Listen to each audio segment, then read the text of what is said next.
Thank you and welcome to the show this morning. The topic this morning is African Americans and the election of 2016. And we have with us to talk about the election of 2016 and the impact on African American citizens, Dr. Louis Baldwin from Vanderbilt University formerly.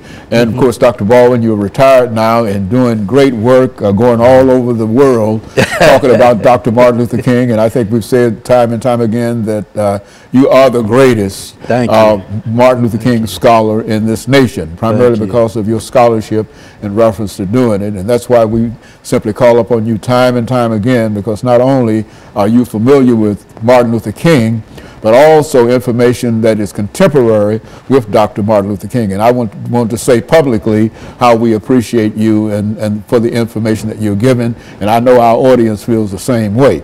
But let's start off this African Americans and the election of 2016, Dr. Baldwin. Having you make a few statements in reference to your background, education, and experiences. And then we'll have that second segment and third segment to talk about the impact of the election of 2016 on African Americans, or vice versa. That's right. You see, and so let's do it from that perspective. Yes, well, I'm a native of Camden, Alabama. I grew up in Wilcox County, Alabama, which is known as part of the Alabama Black Belt. I grew up there in the late 40s and the 50s and early 60s, was exposed to much of what went on in terms of the civil rights movement in the Alabama Black Belt, and that instilled in me, I think, a deep interest in politics. As you well know, the civil rights movement was about not only the advancement of civil rights, but also about political rights, economic improvement in the black community, etc. So I was introduced very early to those kinds of values. Grew up in Camden, Alabama, attended the public schools in Camden, Alabama, graduated from Camden Academy High School in 1967. And in the fall of 1967, I matriculated at Talladega College in Talladega, Alabama, and at that point, 1967 to 71, I not only majored in history and minored in political science, I was also involved in some of the demonstrations at Talladega College. So I graduated at Talladega in 1971 with a degree in history, went to Crozer Theological Seminary in Rochester, New York, was there for 3 years in the Master of Arts program, also received the Master of Divinity degree from Colgate Rochester Crozer Seminary. And from there to Northwestern University in 1975, I graduated from Northwestern in 1980 with a PhD in the history of religion with a particular emphasis on Christianity. So that was the beginning of my interest in American politics, and particularly the impact of American political values and systems on the African American community. Very good. And so, Dr. Baldwin, listening to you, I can see the same trail that I took in terms of making it. And I, as a matter of fact, you graduated, you became a professor at Vanderbilt University. And I think that I was one of the first African-American students to attend Vanderbilt University after I finished my degree.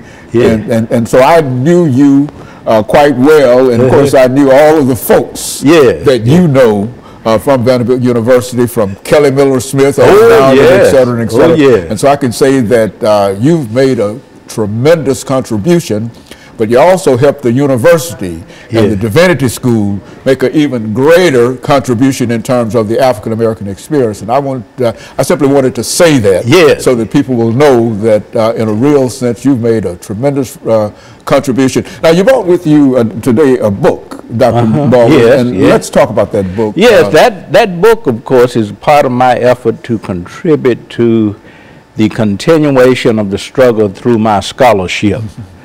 Dr. King always said, Martin Luther King Jr. always said, that education is a major component of the civil rights program. So I took that seriously, and in the course of my 30 to 35 years of teaching, I published a lot of books on Dr. King, and the book that you have in mind now, Behind the Public Veil, The Humanness of Dr. King, is an attempt to humanize a major figure in the civil rights movement. Very good. And of course, Dr. Baldwin, we're going to get ready for our first commercial break, and then we'll come back and we'll have about 8 minutes for the second segment, and we'll allow you to continue. We'll be back with our audience following this very, very short commercial break.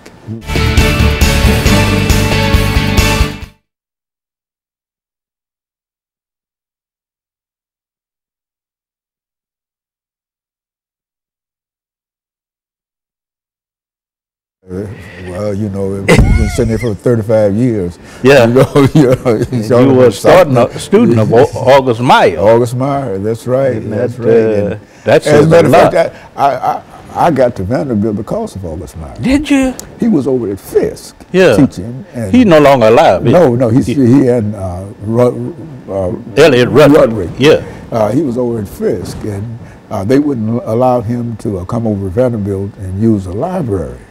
Oh, yes. And so when he left Fisk, he went to Kent State. And that's where I met him at. And I became one of his students. Okay. And after working a while, he said, you know where I want to send you? I want to send you back to Nashville, Tennessee. Yeah. I want you to go to Vanderbilt University. And I had a big old afro. Isn't that something? That's how I got But you were there with Darlene Clark. Darlene Clark and Bill...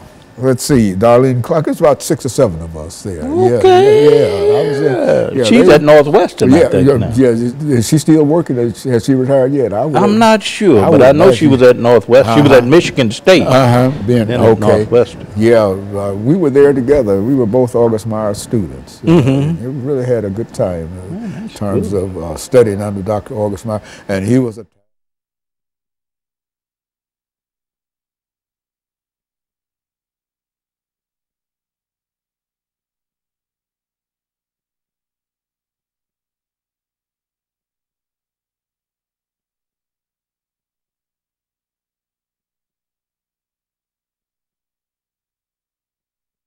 Thank you, and welcome back to the second segment of the show for today. We're talking to Dr. Louis Baldwin, and he's talking about African Americans and the election of 2016.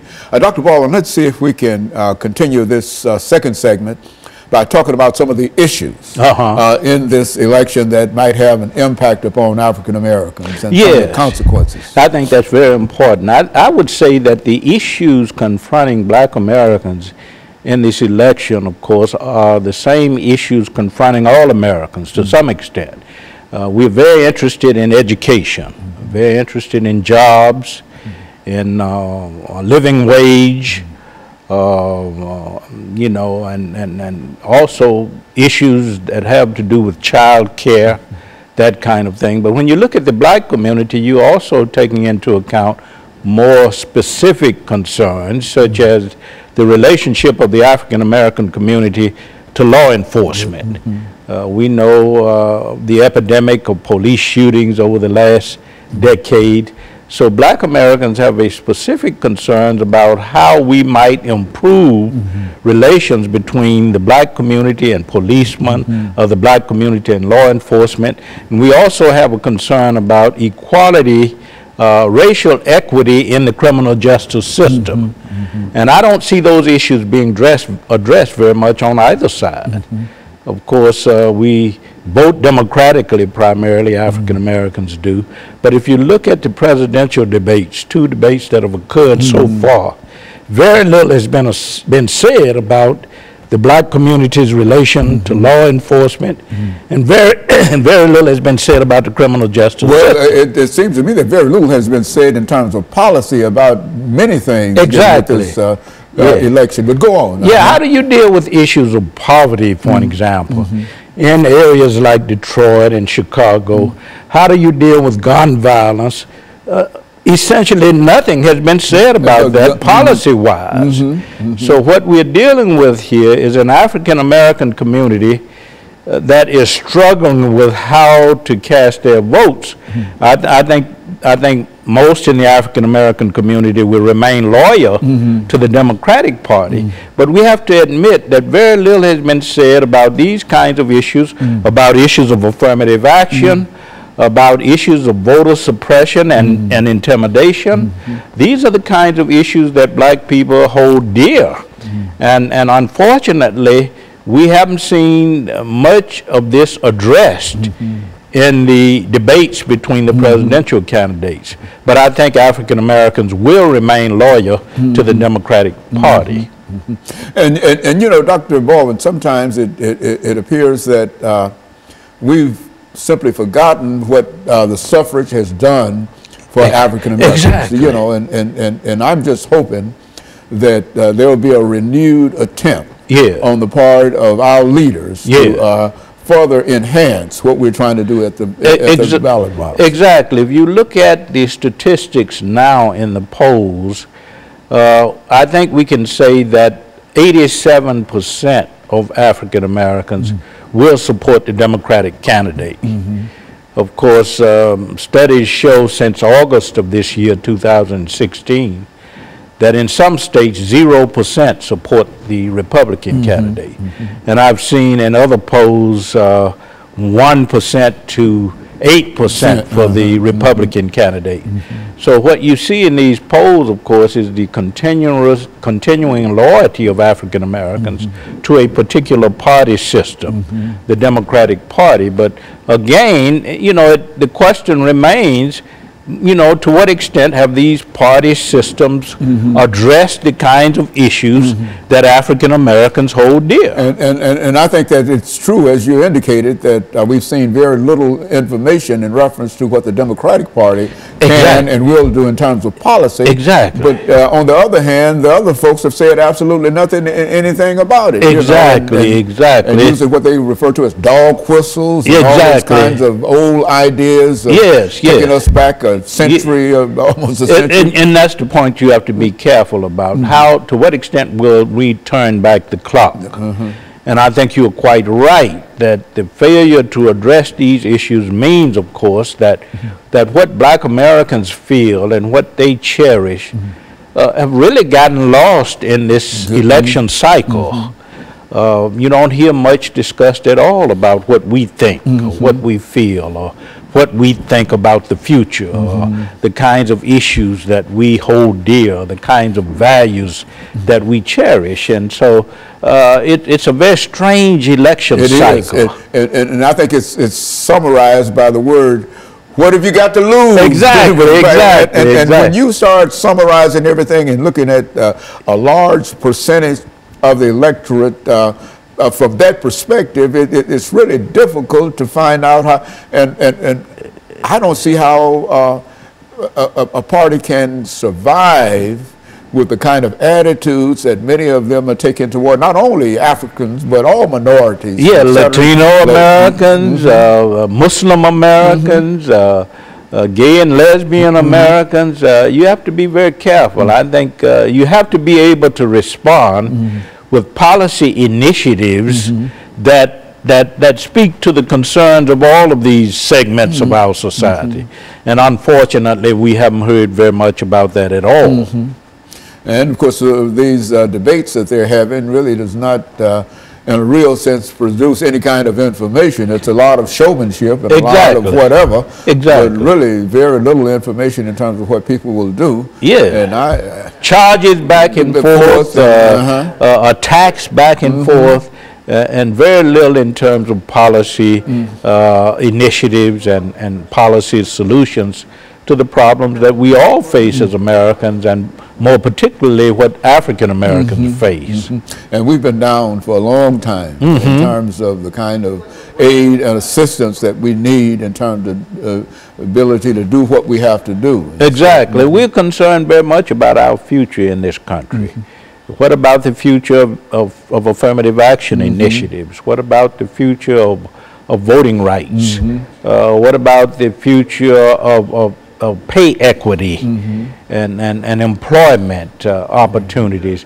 What about the imprisonment of African Americans and the astonishing rate of of incarcerations in this country. You know, that's a curious thing. As many folks that are being killed in the streets by guns, exactly. Everybody's afraid to say anything about trying to the gun culture and how it is contributing to a culture of violence in our country, and particularly in the black community. We haven't heard much about that not at all. And of course, what we're doing is getting ready for the second commercial break, and we'll be back with our audience following this very, very short commercial break.